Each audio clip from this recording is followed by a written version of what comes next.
Hello students, good morning, namaskar. Myself Santosh Kumar Pandey, BTech from NIT Patna. आज के class में हम projectile motion discuss करेंगे और प्रोजेक्टाइल मोशन में 5 से 6 ऐसे सवालों को डिस्कस करेंगे जिसको पढ़ने के बाद, समझने के बाद आपको लगे कि IIT और नीट कॉमनली सवाल हम अच्छे से सॉल्व कर सकते हैं। ये 5 से 6 सवाल ही आपका कॉन्फिडेंस लेवल बहुत ऊपर कर देगा। तो आइए हम बारी बारी से कुछ सवाल का कलेक्शन देखते हैं। चूँकि मैं ये मानकर चल रहा हूँ कि आप लोगों ने प्रोजेक्टाइल मोशन को अच्छे से पढ़ा है। आज के क्लास में सिर्फ 5-6 सवालों का प्रैक्टिस करेंगे। ये पहला क्वेश्चन सामने आप लोग देख रहे हैं। Two projectiles are projected at same speed to cover the same horizontal range R.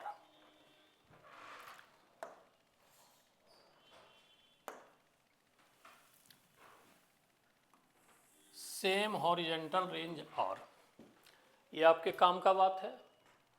If maximum height attained by them are h1 and h2 respectively, then which are the correct? इसमें से कुछ option दिया हुआ है, इसमें से correct option आपको select करना है। इसी पैटर्न पर सवाल जेई और नीट में कई एक साल पूछे गए हैं। ठीक है, हम लोग को कॉन्सेप्ट ये सीखना है कि सेम हॉरिजॉन्टल रेंज आर जब भी गिवन है तो इसमें ऑप्शन में देखो हर जगह आर गिवन है। h1 एंड h2 सारे आंसर का ऑप्शन जो आपको मिल रहा है उसमें h1, h2 एंड आर को सम्मिलित करना है। हमने अंडरलाइन किया है सेम हॉरिजॉन्टल रेंज। तो सबसे पहले समझें कि सेम हॉरिजॉन्टल रेंज का कंडीशन सारे बच्चों को पहले से ही पता होगा। सेम हॉरिजॉन्टल रेंज के लिए हमने जो अंडरलाइन किया है, कंडीशन आपने पढ़ा होगा कि किसी प्रोजेक्टाइल को u स्पीड से थीटा एंगल पर प्रोजेक्ट करते हैं। सेम स्पीड लिखा हुआ है, मतलब दो प्रोजेक्टाइल है और सेम स्पीड है। तो एक प्रोजेक्टाइल अगर θ1 एंगल पर थ्रो किया गया है तो मान लो यहाँ पर आया है, कंडीशन क्या दिया? हॉरिजॉन्टल रेंज सेम रखना है। तो सेम हॉरिजॉन्टल रेंज रखते हुए एक दूसरा प्रोजेक्टाइल हम लोग लेंगे, फिर ये यहाँ पर आया। लेकिन इस प्रोजेक्टाइल के लिए भी स्पीड सेम रखना है और ये एंगल θ2 हमने ले लिया। मोस्ट ऑफ द स्टूडेंट को ये कंडीशन याद होगा। θ1 और θ2 के बीच का रिलेशन θ1 प्लस θ2 जब 90 डिग्री होता है तो हॉरिजॉन्टल रेंज सेम होता है। ये हम डायरेक्ट यहाँ पर यूज कर रहे हैं। अब θ1 प्लस θ2 90 डिग्री होने पर हॉरिजॉन्टल रेंज सेम होगा। मैक्सिमम हाइट दोनों ही केस में अलग अलग दे रखा है। इसमें h1 ले रखा है और इस प्रोजेक्टाइल में h2 ले रखा है। अब h1 एंड h2 से रिलेटेड ये रिलेशन हमें सर्च करना है कि कौन सा रिलेशन करेक्ट होगा। हो सकता है कि बहुत सारे बच्चे क्लास के कॉपी में रेगुलर प्रैक्टिस किए होंगे तो उन्हें आंसर भी याद होगा, बट यहाँ पर हम बेसिकली समझेंगे। सबसे पहले h1 का वैल्यू आप लोग लिखेंगे u square sine square θ1 y2g। सारे बच्चों को याद है बेटा? h1 का जैसे वैल्यू आपने लिखा, h2 का value u square sine square θ2 divided by 2g। अब ये h1 एंड h2 को अगर मल्टीप्लाई कर लें तो मल्टीप्लाई हम करेंगे तो यहाँ पर ऑप्शन से ये लग रहा है कि थीटा मुझे कहीं दिख नहीं रहा है। थीटा मुझे कहीं नहीं दिख रहा और हॉरिजॉन्टल रेंज उसमें आर इंक्लूडेड है। तो सबसे पहले हम इसमें ये काम करते हैं कि हर जगह h1 एंड h2 आ रहा है तो h1 एंड h2 को मल्टीप्लाई कर लेते हैं। h1 into h2 equal to u to the power 4 sine square θ1 sine square θ2 divided by 4g square. θ2 and theta 1 के बीच का जो रिलेशन है, इससे थीटा 1 को रिप्लेस कर सकते हो 90 डिग्री माइनस थीटा 1 में। तो इसको जब आप रिप्लेस करोगे तो ये u का power 4 sine square theta 1 sine square 90 degree minus theta 1 divided by 4g square. इसको जब आप कंप्लीट करोगे तो u square sine square theta ये कॉस थीटा में कन्वर्ट हो जाएगा, u का power 4 sine square theta 1 cos square theta 1 divided by 4g square. अब यहाँ पर h1 एंड h2 का जो वैल्यू हमने कैलकुलेट किया है, तो हॉरिजेंटल रेंज के टर्म में इसको अगर मैनिपुलेट करने का प्रयास करेंगे तो यहाँ पर आर स्क्वायर अपॉन 16, यहाँ पर आगे हम लोग 4 से ऊपर और नीचे मल्टीप्लाई कर लें तो ये 16 आ जाएगा। तो ये ऑप्शन में लगता है मिलता जुलता आ रहा है, लेकिन आपको अगर मन करे तो इसको LHS लेफ्ट हैंड साइड रख लो और राइट हैंड साइड में हम लोग अलग से मैनिपुलेट कर लेते हैं कि आर स्क्वायर अपॉन 16 का वैल्यू क्या होगा। तो हॉरिजेंटल रेंज का फार्मूला सारे बच्चों को याद होगा कि हॉरिजेंटल रेंज का formula 2u sine theta 1 u cos theta 1 divided by g, इसका होल स्क्वायर कर लेते हैं डिवाइडेड बाई 16। ये फार्मूला हमने लिखा है सारे बच्चों को, किसी कोई दिक्कत नहीं बेटा। इसमें 2u sine theta 1 u cos theta 1 हमने लिया है, थीटा 2 नहीं लिया है, क्योंकि ऊपर के रिजल्ट में को हमने थीटा 1 में रखा है तो नीचे के रिजल्ट को भी हमने थीटा 1 में लिखा है। अब यहाँ से इसको जब मैनिपुलेट करोगे तो निश्चित रूप से सेम रिजल्ट दिख रहा होगा, आप देख लो 2 इंटू 2 4 हो जाएगा, ये कैंसल आउट हो जाएगा, u का power 4 sine square theta 1 cos square theta 1 divided by 4g square. तो इस तरीके से आपने देखा कि h1 एंड इंटू h2 का जो भी वैल्यू आ रहा है वही वैल्यू आर स्क्वायर बाई 16 का भी आ रहा है। अब यहाँ पर आर स्क्वायर बाई 16 का ये वैल्यू आ रहा है, आर बाई 6 का नहीं आ रहा है, 16 का नहीं आ रहा है, यहाँ पर स्क्वायर छूटा हुआ है। तो इसका मतलब क्या है, ये आंसर हमारा करेक्ट है और ये सारा मिलता जुलता आंसर है। ये आंसर अगर करेक्ट है तो क्या ये करेक्ट हो सकता है? बिल्कुल नहीं, क्योंकि आप देख लो यहाँ पर ये ले जाएंगे इधर तो यहाँ पर 4 रहता तो करेक्ट हो जाता।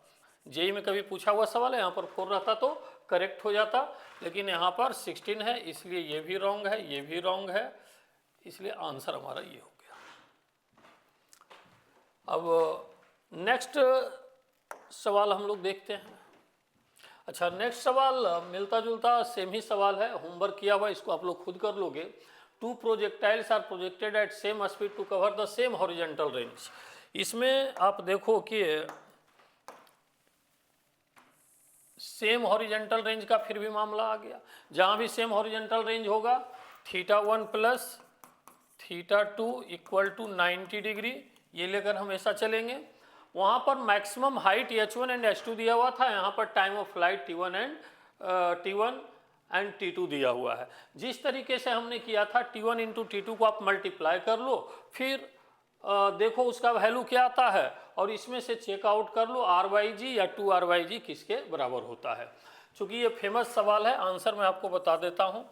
ये t1 into t2 equal to 2r/g होता है। नीट में भी इस तरीके के सवाल को पूछा है, ऑप्शन को उसने सिर्फ ये कर दिया था r/g t1 t2। अब ज़्यादा हम नहीं बताएंगे, बच्चे वहाँ पर SW किया हुआ है, इसको आप खुद कीजिए। नेक्स्ट सवाल आगे हम लोग बढ़ते हैं। Question number 2, find the time at which velocity of the projectile is perpendicular to initial direction. कितने टाइम पर प्रोजेक्टाइल का वेलोसिटी इनिशियल डायरेक्शन से परपेंडिकुलर होगा, राइट। बच्चे सबसे पहली बात तो ये कि जब किसी प्रोजेक्टाइल को आप थ्रो करते हो तो ये इसका हमने इनिशियल डायरेक्शन, इस एक्स एक्सिस, वाई एक्सिस, इस तरीके से डिस्क्राइब हमने कर लिया। ये इनिशियल डायरेक्शन हो गया। ये इनिशियल डायरेक्शन हमने ले लिया, बट कहता है कि find the time at which velocity of the projectile is perpendicular to initial direction. Initial direction से परपेंडिकुलर कितने टाइम के बाद होगा। यहाँ पर अलग अलग टाइम पर आप सर्च करोगे, अगर ये पॉइंट आप कंसीडर करते हो तो यहाँ से जब टेंजेंट लाइन आप सोचोगे तो ये एंगल कभी भी 90 डिग्री पॉसिबल नहीं दिख रहा है। तो थोड़ा सा और आगे बढ़कर हम सोचें, अगर टेंजेंट लाइन यहाँ पर आप देखते हैं, इस लाइन को थोड़ा सा और आगे आप इस तरीके से बढ़ा सकते हैं। यहाँ पर जब टेंजेंट लाइन आप कहीं कंसीडर करेंगे तो ये टेंजेंट लाइन ये 90 डिग्री पॉसिबल है कि हो सकता है। सवाल में क्या पूछा था, find the time at which velocity of the projectile is perpendicular to initial direction. मतलब यहाँ पर इसके बाद ये पॉइंट ऑफ मैक्सिमम हाइट के बाद कोई ऐसा पॉइंट मिलेगा जिस समय की पार्टिकल का वेलोसिटी इनिशियल डायरेक्शन से परपेंडिकुलर होगा। लेट अस कंसीडर कि पार्टिकल का ये वेलोसिटी इस समय v है, बट हमसे टाइम पूछा गया। तो टाइम का कैलकुलेशन करने के लिए हमारे पास तरीका क्या होगा। इनिशियल वेलोसिटी जो दे रखा है, इसमें डेटा में एंगल थीटा भी इंक्लूड करना है हमें, चूंकि सारे ऑप्शन में थीटा आ रहा है। यहाँ पर ये वेलोसिटी, इनिशियल वेलोसिटी को हम लोग लिख सकते हैं क्या, u cos theta i plus u sin theta j।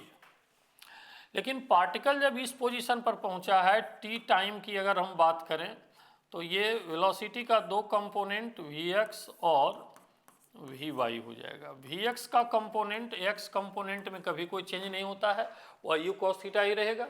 लेकिन y कंपोनेंट की बात करें तो u sin theta minus gt हो जाएगा।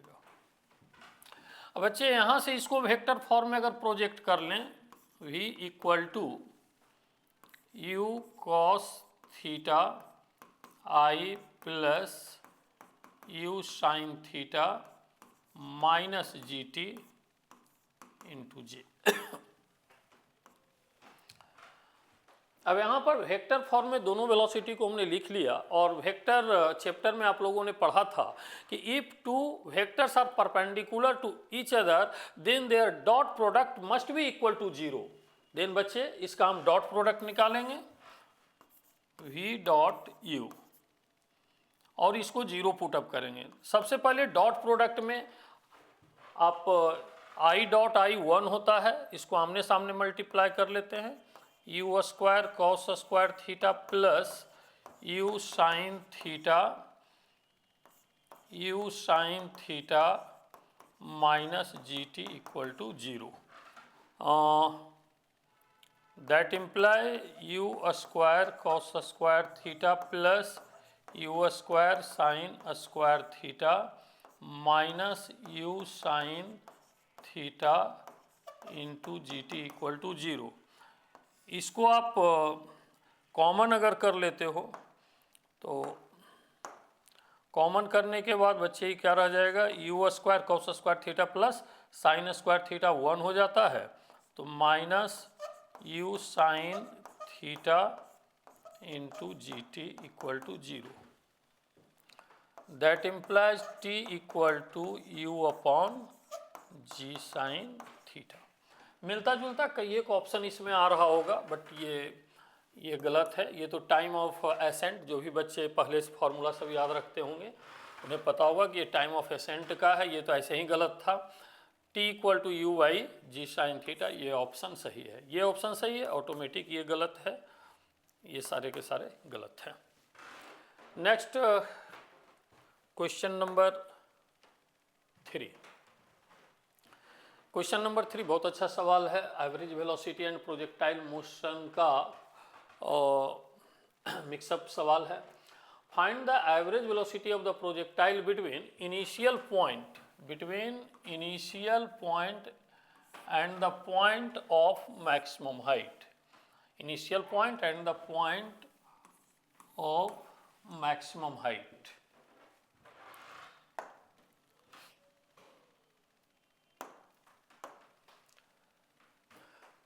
बच्चे इसमें ऑप्शन दे रखा है, ये ऑप्शन वेक्टर फॉर्म में है, बट ये ऑप्शन मैग्नीट्यूड फॉर्म में है।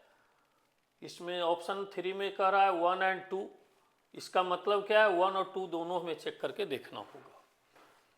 अब एवरेज वेलोसिटी कैलकुलेट करना है प्रोजेक्टाइल का, initial point and the point of maximum height. सबसे पहले प्रोजेक्टाइल का इस तरीके से हमने डायग्राम बना लिया। ये x y axis, initial point ये हो गया, वो पॉइंट ले लो और इसको हमने ए पॉइंट कह दिया, इसको बी पॉइंट कह दिया। सारे बच्चे पहले से जानते होंगे कि पॉइंट ऑफ मैक्सिमम हाइट पर पार्टिकल का वेलोसिटी एलोंग एक्स डायरेक्शन होता है। एक्स कंपोनेंट ही केवल इसका होता है यहाँ पर, वाई कंपोनेंट का वैल्यू 0 होता है। तो बच्चे वाई कंपोनेंट 0 होता है, ओनली एक्स कंपोनेंट होता है। यहाँ पर अगर हम बात करें तो इसका ये कंपोनेंट u cos थीटा और ये कंपोनेंट u sin थीटा। बहुत सारे बच्चे प्लानिंग कर रहे होंगे सॉल्यूशन का कि sir total displacement by total time. बेटा बिल्कुल सही सोच रहे हो, इसे भी सॉल्व कर सकते हो। हमारे पास इसका सॉल्यूशन करने का 2 तरीका है। पहला तरीका ये, total displacement by total time. जो बच्चे सोच रहे हैं वो यहाँ से लाइन मिलाएंगे, आप डिस्प्लेसमेंट को डिस्क्राइब कर सकते हैं, ठीक है, वो हम होमवर्क में डालेंगे आपको। बट दूसरा मेथड जो एवरेज वेलोसिटी के लिए, जब एक्सेलरेशन का वैल्यू कांस्टेंट होता है तो आपने पढ़ा होगा average velocity equal to v plus u divided by 2, but condition apply. बेटा ये आप लोगों ने पढ़ रखा होगा कि ये तभी हम इम्प्लीमेंट कर सकते हैं जब एक्सेलरेशन का वैल्यू कांस्टेंट होगा। अगर एक्सेलरेशन का वैल्यू कांस्टेंट नहीं है तो इस फार्मूला को कभी भी हम इम्प्लीमेंट नहीं करेंगे। अब यहाँ पर एक्सेलरेशन का वैल्यू सारे बच्चे जानते हैं कि acceleration along the y direction always g होता है, एक्स डायरेक्शन का एक्सेलरेशन 0 होता है और ये हम कांस्टेंट लेकर चलते हैं। तो वेलोसिटी की अगर हम बात करें यहाँ पर, तो velocity final velocity and initial velocity, तो चूंकि initial point and point of maximum height बोला है, तो ये ए पॉइंट है, तो ए पॉइंट का वेलोसिटी हम लोग लिखेंगे, तो ए पॉइंट का वेलोसिटी यू कॉस थीटा आई हो गया। और इनिशियल वेलोसिटी लिखेंगे तो you cos theta I plus u sine theta j divided by 2। अब इसमें आई और आई को आपस में एडअप कर लेते हैं, तो 2u cos theta i by 2 plus u sine theta j divided by 2। Then average velocity is equal to u cos theta I plus u sin theta by 2j। First option बच्चे correct है, सारे बच्चे खुश हो गए, sir answer मिल गया। बेटा आपको सर्च करना पड़ेगा, तीसरा नंबर ऑप्शन में लिखा है 1 और 2 बोथ, क्या दूसरा नंबर ऑप्शन भी करेक्ट है क्या? तो ये आपका वेक्टर फॉर्म में है और ये मैग्नीट्यूड फॉर्म में है। तो मैग्नीट्यूड कैलकुलेशन का तरीका सारे बच्चों को पता है कि मैग्नीट्यूड कैलकुलेशन अगर वेक्टर दिया हुआ है तो ऐसे इसका मैग्नीट्यूड कैलकुलेशन कैसे करेंगे। तो v average equal to square root u square cos square theta plus u square sine square theta divided by 4। ये करने पर क्या ये ऑप्शन मिल पा रहा है क्या? बिल्कुल मिल पा रहा है। u को आप बाहर कर लो ना, u को जैसे ही आप बाहर करोगे cos square theta plus sine square theta by 4। इसलिए ऑप्शन नंबर फर्स्ट भी सही है और ऑप्शन नंबर सेकंड भी सही है। और जब ये दोनों ही सही है तो फिर आंसर हमें ये करना होगा, मोस्ट सुटेबल आंसर ये हो गया। अब ना 1 लिखेंगे ना 2 लिखेंगे, चूंकि दोनों के बदले ये दे रखा है। ये तीसरा नंबर सवाल का सॉल्यूशन है। अच्छा बेटा, इसमें दूसरा तरीका जो अटेम्प्ट करने का है, जो बच्चे सोच रहे होंगे कि sir total displacement divided by total time, बिल्कुल आप कर सकते हो बच्चे। Total displacement by total time की अगर बात करें तो इसमें हम सिर्फ हिंट कर रहे हैं, सारे बच्चे खुद कर लेंगे। Total displacement by total time में ये यहाँ से लाइन आप मिलाओगे तो ये हॉरिजेंटल रेंज का हाफ हो जाएगा r/2 और ये मैक्सिमम हाइट h हो जाएगा। तो यहाँ से डिस्प्लेसमेंट का वैल्यू आप कैलकुलेट कर सकते हो और ये डिस्प्लेसमेंट का वैल्यू आ जाएगा r/2 का whole square plus h square. बेटा डिस्प्लेसमेंट निकालोगे तो टाइम क्या होगा, तो यहाँ से यहाँ तक का टाइम ऑफ एसेंट के बराबर हो जाएगा। तो average velocity displacement divided by time of accent, इसको आगे कंटिन्यू करोगे तो इससे जो रिजल्ट आएगा आपका मिलता जुलता रिजल्ट इससे आएगा। लेकिन यहाँ पर देखो कि चूंकि जब भी इस तरीके से चलोगे ना, तो यहाँ पर मैग्नीट्यूड फॉर्म में लेकर के चलोगे तो शायद ये आंसर आपको मिल जाए, बट ये आंसर नहीं मिलेगा। तो उसके लिए क्या करना है कि डिस्प्लेसमेंट को भी आप चाहो तो वेक्टर फॉर्म में लेके चल सकते हो।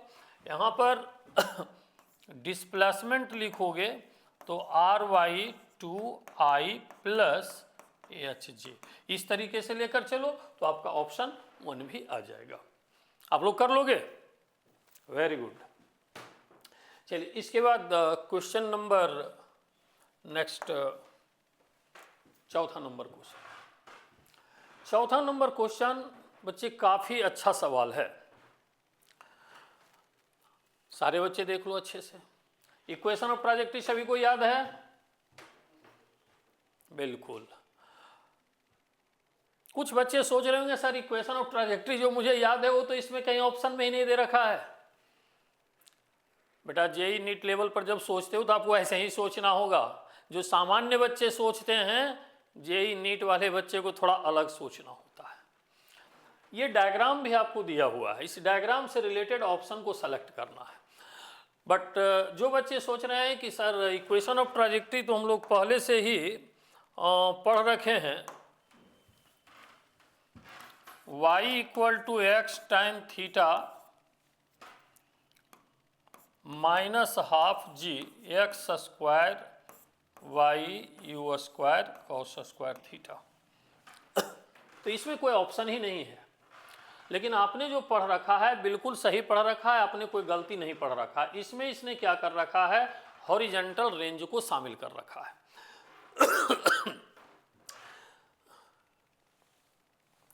बच्चे हॉरिजेंटल रेंज को अगर शामिल करना चाह रहे हो तो यहाँ पर कई एक इक्वेशन है, हो सकता है बहुत सारे बच्चों को तीसरा नंबर इक्वेशन याद होगा डायरेक्ट, तीसरा नंबर इक्वेशन डायरेक्ट याद होगा।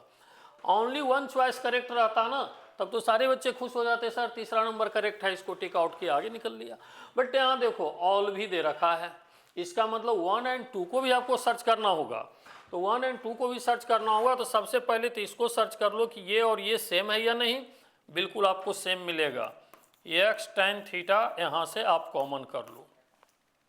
ये जब आप कॉमन कर लोगे तो यहाँ पर भी x है, x tan थीटा ये 1 रह जाएगा, g एक x का पावर 2 है, x कॉमन हो चुका है तो यहाँ पर g x divided by 2u square cos square theta. But यहाँ पर x tan थीटा जब हमने कॉमन किया है तो यहाँ पर अपने मर्जी से tan थीटा ऊपर दे दो और tan थीटा नीचे दे दो ताकि यहाँ से भी x tan थीटा हम कॉमन कर सकें। तो यहाँ पर रिजल्ट आपका tan थीटा का रह जाएगा और ऊपर वाला tan थीटा कॉमन में चला जाएगा।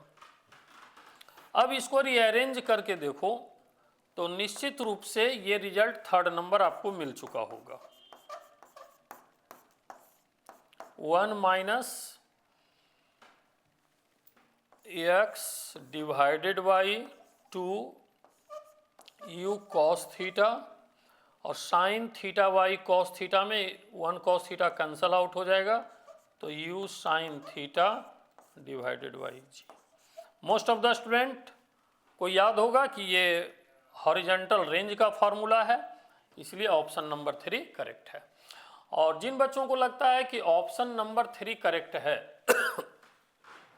तो उसी ऑप्शन नंबर 3 को थोड़ा सा रीअरेंजमेंट हम लोग देते हैं।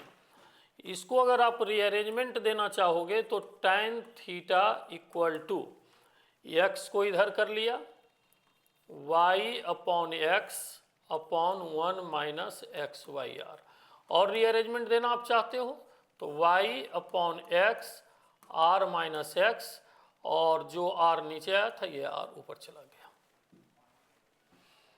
अब यहाँ से देखो तो एक ऑप्शन 1 भी बना रखा है जो x, y और r के टर्म में है। ये 1 नंबर ऑप्शन और ये ऑप्शन नंबर सेम होगा। आप इसको थोड़ा सा इस तरीके से रीअरेंज करके लिखो,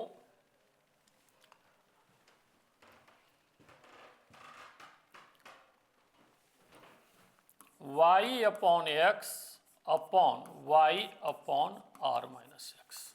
थोड़ा सा गड़बड़ी है। अगर यहाँ पर y अपॉन एक्स होता ना, आप देख लो बच्चे, इसका फिर से एलसीएम लेकर आप सिंप्लीफाई करके देखो, रिजल्ट दोनों सेम है ना। सारे बच्चे थोड़ा सा मैनिपुलेट करूँ मैनुअली। इसको हमने ये लिखा है, आप फिर से इसको रीअरेंज करके देखो r माइनस एक्स और x minus x plus x cancel out हो जाएगा, फिर से रिजल्ट यही रहेगा। तो ये रिजल्ट और ये रिजल्ट सेम है। ऑप्शन नंबर 1 करेक्ट नहीं है। क्यों? x अपॉन वाई है, इसलिए ये इनकरेक्ट है। y upon x plus y upon r minus x होता तो करेक्ट हो जाता, तो निश्चित रूप से ये इनकरेक्ट ऑप्शन है। क्या सेकेंड नंबर हमारा करेक्ट है? सेकेंड नंबर को सर्च करते हैं। तो सेकेंड नंबर ऑप्शन की अगर हम बात करें तो ये परपेंडिकुलर लगा दिया, ये y हो गया, ये टोटल r है, तो ये x कोऑर्डिनेट यहाँ से यहाँ तक x हो गया, और ये r माइनस एक्स। बच्चे इस डायग्राम से आप देख रहे होंगे कि tan alpha equal to y upon x and tan beta equal to y upon r minus x. क्या इस रिजल्ट में ऐसा कुछ हम सोच सकते हैं?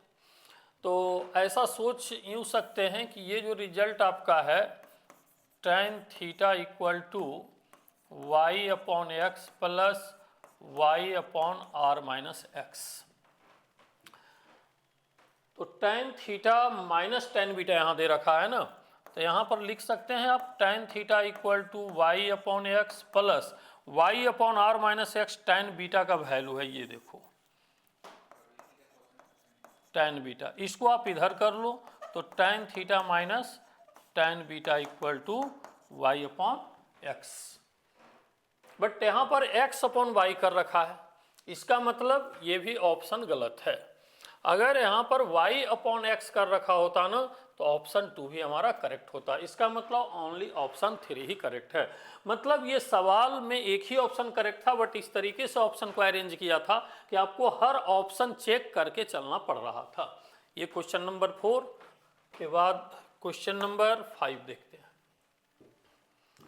बहुत फेमस सवाल है, आपको हर बुक में मिलेगा, मिलता जुलता कॉन्सेप्ट हर जगह मिलेगा। जेई में भी पूछा हुआ सवाल है, इस कॉन्सेप्ट का सवाल आप कहीं भी देखेंगे मिलेगा। For equation of trajectory y equal to √3x minus x square by 5, speed of projection u and angle of projection theta,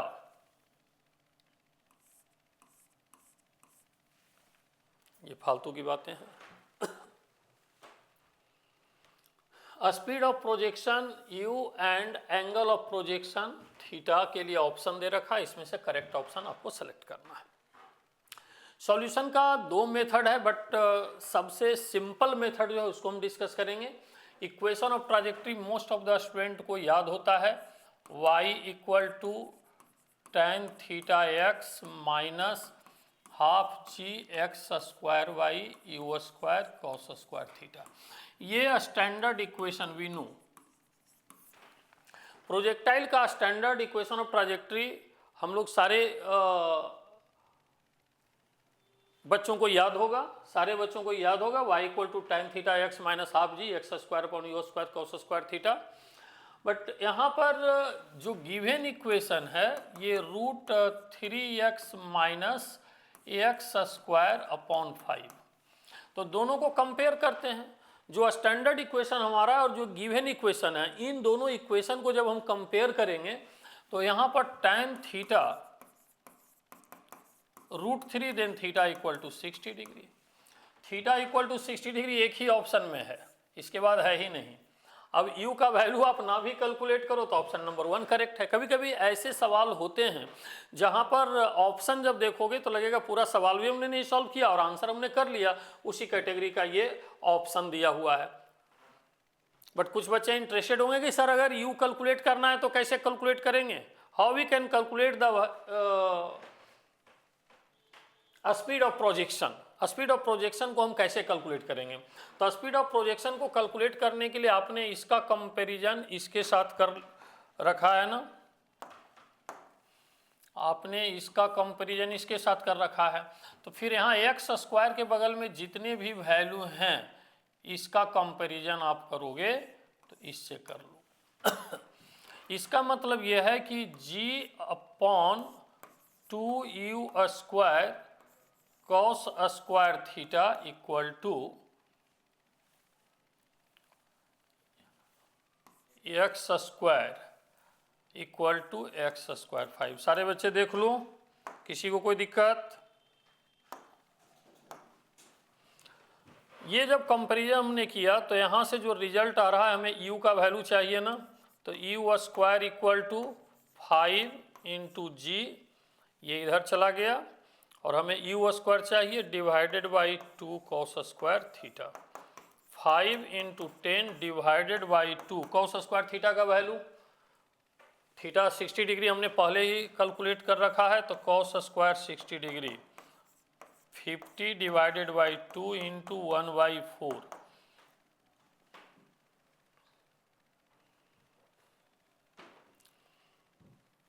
ये कैंसल आउट हो जाएगा 50 इंटू 200, इसका मतलब u का वैल्यू 10 मीटर पर सेकेंड।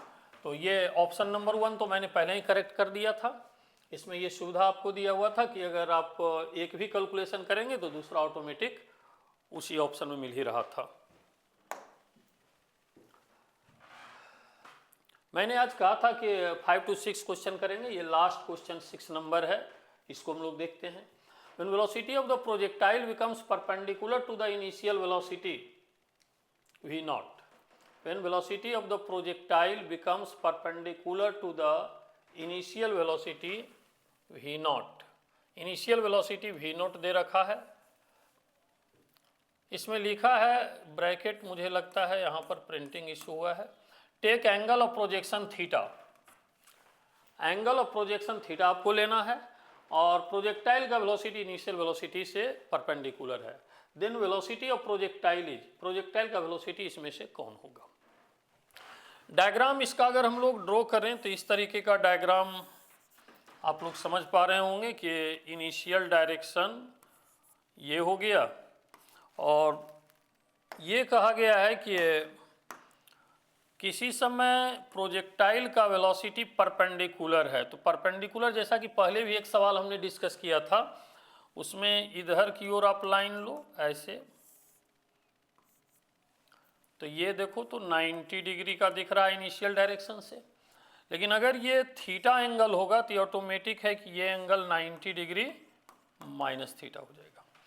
मान लो कि ये P पॉइंट है जहाँ पर पार्टिकल का वेलोसिटी इनिशियल डायरेक्शन से परपेंडिकुलर है, तो यहाँ पर दो कंपोनेंट लेंगे। अगर ये 90 डिग्री माइनस थीटा है तो ये भी 90 डिग्री माइनस थीटा ही होगा। अब इसका x कंपोनेंट यहाँ पर लिखेंगे तो क्या लिखेंगे, v cos 90 degree minus theta, और y कंपोनेंट लिखेंगे तब क्या लिखेंगे, y कंपोनेंट लिखेंगे तो v sine 90 degree minus theta. सारे बच्चे प्रोजेक्टाइल मोशन के थ्योरी में पढ़ा होगा कि x component of projectile is always constant. Projectile का x कंपोनेंट अगर ऑलवेज कांस्टेंट रहता है तो x कंपोनेंट इसका ये है, और ऑलवेज कांस्टेंट है इसका मतलब जो शुरुआती में है इनिशियल वैल्यू है u cos थीटा, वही यहाँ पर भी होना चाहिए। तो हम लोग यहाँ पर इक्वेट कर लें v cos 90 degree minus theta equal to u cos theta. But जिसको हमने u ले रखा है प्रॉब्लम में उसी को इसने v नॉट लिख रखा है, तो इसको आगे मैनिपुलेट कर लेते हैं। Sine theta equal to u के जगह पर क्या कर लेंगे v नॉट कॉस थीटा, तो यहाँ से v का वैल्यू निकल आएगा v not cos theta by sine theta, v not caught theta. अब यहाँ से देख लो v नॉट कॉट थीटा का ऑप्शन ये है, इसलिए ये ऑप्शन करेक्ट होगा। उम्मीद है कि आज के लेक्चर में हमने 6 ही सवाल सीखा है, बट ये 6 सवाल बिल्कुल ट्रेंडिंग सवाल है जो कि जेई और नीट में कॉमनली चलता है। जेई में ज़्यादा इस तरीके के ट्रेंड को फॉलो अप करता है, नीट इसमें से 1-2 सवाल को जरूर पूछता है।